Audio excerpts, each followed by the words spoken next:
Assalamualaikum warahmatullahi wabarakatuh. Alhamdulillah wa syukurillah wala haula wala quwata illa billah. Saya terkritik ini aja ini sedikit aja sebelum kita ke pembahasan masalah pendanaan terorisme. Tadi yang disebut oleh Pak Dr. Dian itu ada di, kalau rekan-rekan sekalian memandang layar di sebelah tengah gitu ya. Jadi ini adalah sebuah sistem dinamik ya yang dikembangkan oleh MIT, Massachusetts Institute Technology di Amerika Serikat. Dan saya pakai ini untuk menganalisis disertasi saya. Nama tool analisisnya itu PowerSim ya, PowerSim Studio 10 karena itu yang terupdate. Nah, ideologi kalau kita lihat ya di sini, jadi semua yang bundar dan yang kotak-kotak itu adalah variabel. Nah, variabel yang terkait dengan bagaimana kontraterorisme ya, sebagai delik penelitian dari disertasi saya itu terkait satu sama lain. Nah, setiap variabel itu mempunyai parameter, dan kalau rekan-rekan sekalian bisa lihat itu 5,08% per tahun. Itu adalah perkembangan ideologi ya, dalam konteks ini ideologi ini adalah Anda lihat anak-anak panah itu merujuk pada masalah radikalisme. Jadi ini semuanya ada parameternya. Ekonomi bisa dilihat hanya 0,01% per tahun itu pertumbuhannya. Toleransi Anda bisa lihat itu malah 0,33%. Nah, jadi ini kalau semuanya dihubungkan, kemudian dia akan membentuk sebuah causal loop diagram, maka ada diagram ya yang disebut di kotak itu yang menunjukkan ya, data ini saya ambil dari tahun 2002 ketika bom Bali terjadi sampai tahun 2014 ketika presidensi SBY itu berakhir. Karena menurut saya dalam sekuen waktu itu betul-betul isu kontraterorisme itu menjadi fokus ya, tidak hanya pada pemerintah tapi juga pada publik, juga pada dunia, pada global.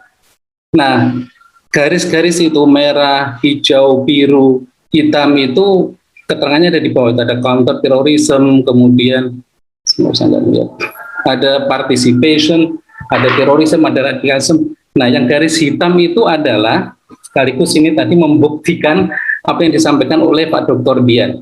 Itu adalah radikalisme. Jadi kalau kita lihat dari tahun 2018, sekarang kita ada 2021, berarti di antara ini, kalau di prospek ini kita mau menulis sampai tahun 2000 berapapun bisa. Nah, cuma penelitian saya prospek sampai tahun 2030. Nah, tahun 2030, apabila situasi masih seperti ini, ideologi yang radikal itu berkembang begitu cepat, ya 5,08% per tahun, sementara aspek-aspek pengurangnya, aspek-aspek partisipasi itu, toleransi, kemudian ada PVI di sini, Prevention Violence Extremism, itu dan medianya sedikit-sedikit sekali perkembangannya dalam persentase per tahun, maka grafik ini yang terjadi. Jadi radikalisme itu meningkat begitu tajam persentasenya sampai tahun 2030. Kita bisa rekayasa sebenarnya. Kalau misalkan toleransi ini kita buat tinggi, ini toleransi perkembangannya sudah bagus, pemerintah sudah serius, kemudian kita buat menjadi 4% saja misalkan. Ya, perkembangannya di dalam per tahun nanti dia akan menjadi seperti apa itu. Nanti bisa dilihat di persentase yang di sini. Nah, ini saya bisa mempresentasikan lebih detail dan lebih fokus kalau kita cukup banyak waktu untuk membicarakannya. Jadi saya kira saya berhenti di sini saja, sekedar untuk mengingatkan kita semua bahwa ideologi tadi yang disampaikan oleh Pak Dr. Dian itu, beliau orang matematika, gampangnya begitu ya, yang statistik dan lain-lain. Itu luar biasa pemahamannya terhadap itu, karena banyak pemahaman publik bahkan itu selalu bukan itu gitu ya. Tentu ya ada faktor ekonomi, ada variabel pendidikan, ada variabel sosial. Tadi beliau juga mengatakan ada distress gitu ya. Itu semua faktor, itu semua variabel, tetapi semacam hanya pemicu-pemicu gitu. Tapi kalau sudah ideologi terkena radikalisme itu luar biasa bahayanya. Nah, itu pula lah yang kemudian kalau kita berbicara tentang masalah pendanaan itu tidak akan bisa lari-lari dari masalah ideologinya orang itu. Mengapa orang mau berdonasi, mengapa orang itu mau berjuang untuk fundraising gitu ya, untuk bagaimana meningkatkan dana ya, yang kemudian mereka pakai untuk masalah terorisme itu. Nah, sekarang saya akan membicarakan tentang bagaimana mencegahnya, karena kita ini di BPET, Mas Sofi sudah berubah ya screen-nya ya? Sudah. Ya. Jadi karena kita di BPET, ya kita berbincangnya bagaimana mencegahnya. Ya. Tentu kita harus pahami dulu bagaimana mencegahnya ketika kita memahami apa-apa yang atau tool apa saja yang akan kita bisa gunakan untuk itu. Nah, 9/11 ya never forget, karena dari situlah apa itu namanya ya milestone-nya gitu. Jadi dunia berubah itu setelah hari itu ya 9/11 itu ya, penabrakan 2 tower di New York gitu. Nah, dari situlah kemudian tata dunia itu berubah sampai saat ini. Oke. Yang terpenting dalam pencegahan masalah dana ini adalah filosofi hukumnya. Jadi saya terbawa juga ini karena teman-teman tadi yang mulai dari Pak Dr. Dian juga sudah membicarakan betapa pentingnya masalah hukum itu, karena itulah yang paling mudah untuk mengukurnya. Nah, kita tentu akan semuanya ya mengacu di seluruh dunia ini akan mengacu pada SFT itu, Suppression of the Financing of Terrorism. Dan boleh kita pahami di situ tertulis 9 Desember. Jadi itu 2 tahun ya sudah menjadi konvensi PBB, 2 tahun sebelum terjadinya WTC 9/11. Jadi FFT ini sudah disetujui oleh PBB, sudah dibahas untuk ya kita bagaimana tahu kan bagaimana sebuah konvensi itu menjadi sebuah perdebatan yang sangat alot di UN Assembly itu. Tapi di tahun 99 SPT itu Suppression of the Financing of Terrorism itu sudah disepakati. Nah, kemudian mewajibkan seluruh negara ya, anggota PBB itu untuk meratifikasinya SFT itu. Indonesia meratifikasi tahun 2006 menjadi Undang-Undang Republik Indonesia Nomor 6 tentang pengesahan International Convention for the Suppression, yaitu menjadi apa itu undang-undang untuk pencegahan terorisme itu. Nah, mengapa itu penting? Nah, saya bukan orang hukum, mungkin tadi Mas Garnadi yang orang hukum bisa tahu filosofinya, tapi ini saya juga jadikan bab 1 di dalam disertasi saya. Itulah yang juga terjadi ketika DPR juga membuat undang-undang anti terorisme. Betapa susahnya mendefinisikan kata teror, gitu ya. Sama ketika UN Assembly itu juga bersidang setelah 9/11 itu untuk menentukan langkah-langkah yang lebih lanjut gitu ya oleh semua negara, itu harus ada definisi yang jelas terorisme itu apa gitu. Apakah ala Amerika yang memang langsung mengatakan pada saat hari itu ada serangan WTC kemudian we are being attacks itu, atau yang lain, dan itu tidak pernah ada, maksudnya tidak pernah tercapai kesepakatan tentang definisi itu. Nah, untuk memudahkannya maka disepakati oleh UN itu menggunakan SFT itu gitu. Jadi bagaimana men-tracing ancaman-ancaman teror maupun aksi teror yang sudah terjadi itu menggunakan SFT itu. Jadi menggunakan bagaimana pendanaan dana itu, makanya tadi ada yang tulis di Al-Haramain itu termasuk yang disuspend. Ya.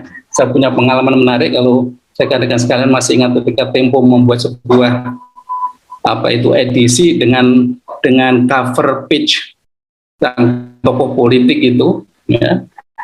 Wah, itu luar biasa ya. Saya masih bisa di kedutaan Amerika pada saat itu. Tetapi itu yang paling mudah, itu yang paling bisa untuk mengukur dan bisa diukur.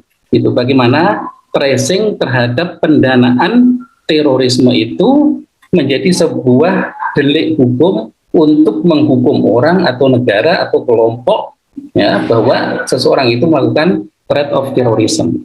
Nah, itu filosofinya. Dan kita bisa melihat bahwa itu tidak terjadi karena WTC, ya, karena SFT itu sudah disepakati oleh UN pada tahun 99 sebelum adanya WTC. Nah, sekarang modus dan indikatornya apa? Ya, maksudnya apa yang bisa dibilang sebagai sebuah pendanaan terorisme itu yang seperti apa? Gitu. Nah, tentu ada turunan dari definisi hukum-hukum yang tadi itu, baik hukum yang telah diratifikasi ya menjadi hukum RI maupun yang sifatnya internasional tadi. Nah, nanti mungkin panitia bisa men-share ke peserta. Ini saya berikan link-link ya, yang kalau Anda langsung klik itu akan ada materi keseluruhan. Saya tulis di sini modus dan indikator 60. Itu maksudnya kalau Anda klik di yang atas itu, link di atas, itu ada sekitar 60 modus dan indikator yang bisa dijadikan sebuah delik bahwa itu adalah pendanaan teror. Ya, ada 60-an. Saya ambil 3 di sini, 4 nanti ada case tadinya disebut di sebelah kanan. Jadi ada, mohon maaf di dalam bahasa Inggris, ada cash deposit ya di beberapa account rekening bank, tapi sifatnya itu pendek gitu. Uang masuk tiba-tiba kemudian ditutup dengan beberapa bulan, banyak besar. Nah, itu ada indikator, itu modus juga. Kemudian ada transfer to accounts on which there are no other transaction. Jadi tidak ada transaksi apa-apa, tetapi tiba-tiba ada transfer dana. Gitu. Itu juga bisa ditengarai. Gitu.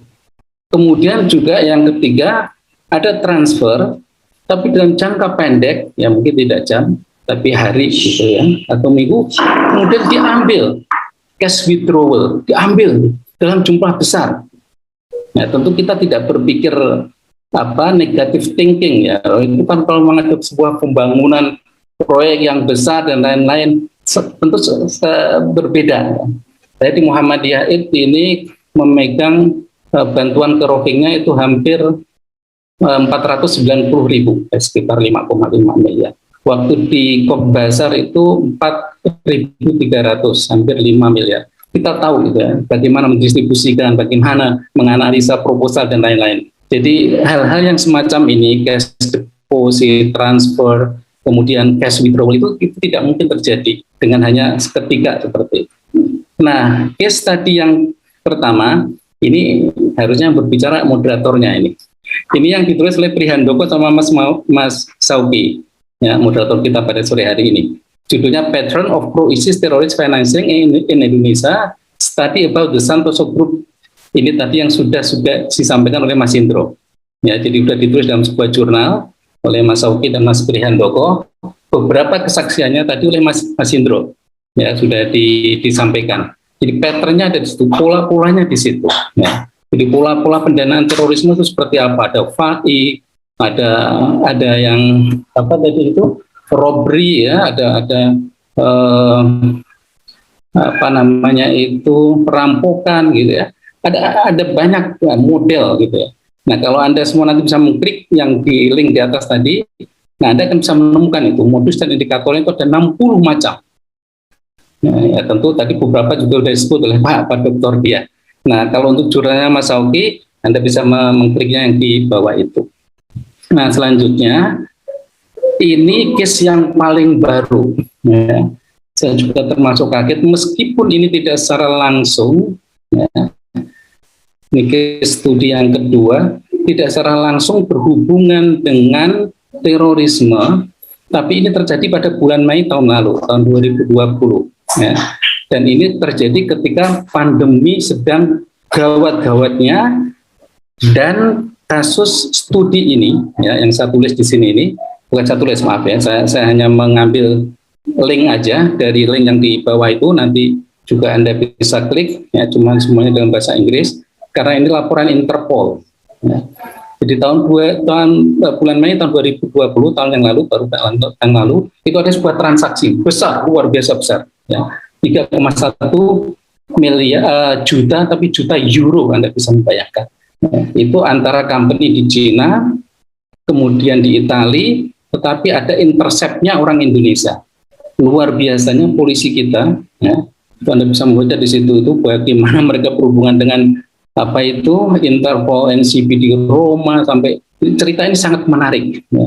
Dan betapa hebatnya itu saya sering kagum dan apa ya, angkat topi ya, betapa canggihnya kepolisian intelijen kita itu terbongkar, ya, kasus ini terbongkar, ya, ada fraud di situ, ya, di masa pandemi. Sekali lagi ini tidak apa ya, tidak kasus terorisme, ya, tetapi dalam sebuah teori broken window, ya, itu yang namanya kriminalitas itu udah one step ahead to terrorism.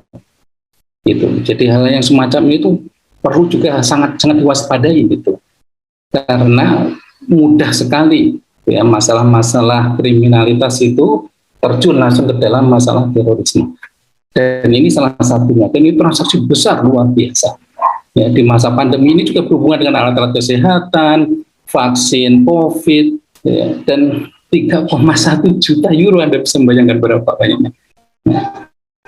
Nah ini luar biasa. Ini hukum, penegakan hukum, tentu negara ya yang harus berbuat gitu. Oke, itu case tadi yang menginternasional dalam jumlah besar dan terjadi selama pandemi ini tidak lama, ya, Mei tahun lalu. Fakta ini tadi sudah disampaikan oleh Mas Garnadi juga beberapa oleh Kiai Khalil juga, ya. Anda bisa mengklik link yang ada di bawah itu terjadi juga bulan Desember, ya. Lebih baru lagi masyarakat dikejutkan dengan penemuan Detesmen dan juga penanganan anti teror Polri yang menduga ada puluhan ribu kotak amal yang menjadi sumber pendanaan kelompok teroris JI. Kasus ini terungkap setelah ditangkapnya tersangka Fitria Sanjaya alias Acil dari Yayasan Aba. Tadi juga ada di dalam slide-nya Mas Garnadi. Nah ini fakta, ya, kita tidak bisa membantah, apalagi kita berpikir lupa lagi kadang saya itu terminologinya itu konspirasi misalkan. Tidak bisa kita berpikir seperti itu, ya. Konspirasi itu 1-2 mungkin orang bisa mengengineeringnya, merekayasanya. Tapi kalau sudah puluhan, ratusan, bahkan ribuan seperti ini, bagaimana kita bisa berpikir? Ini fakta, gitu, ya. Dan ini terjadi di masyarakat kita. Nah, nanti apa yang perlu kita lakukan? Ya, saya akan mengakhiri apa yang bisa saya sampaikan. Pencegahannya itu bagaimana? Ya, saran saya seperti ini, ya. Melihat fakta tadi, kemudian ada case studi internasional, ada beberapa regulasi internasional, dan itu memang yang dibutuhkan. Jadi saya menyarankan, ya, mungkin BPT juga akan berbuat melaksanakannya itu. Pertama memang untuk yang seperti lajisnu, ya, kita semua tentu paham, ya, bagaimana dakwah bil hikmah tentang metode filantropi tadi sudah disampaikan itu, ya, yang modern dan berkemajuan dan tentu ada pertanggungjawaban dan lain-lain. Jadi kita tidak begitu gundah gulana lah ketika sudah berhubungan dengan mereka yang sudah jelas begitu. Kemudian menciptakan sebuah sistem donasi yang berorientasi pada outcome bagi beneficiaries. Tadi juga sudah dijelaskan. Jadi fundraising untuk apa, kemudian siapa yang akan menjadi penerima manfaatnya, dan pembinaan terhadap tata kelola dan jaringan yayasan-yayasan sosial.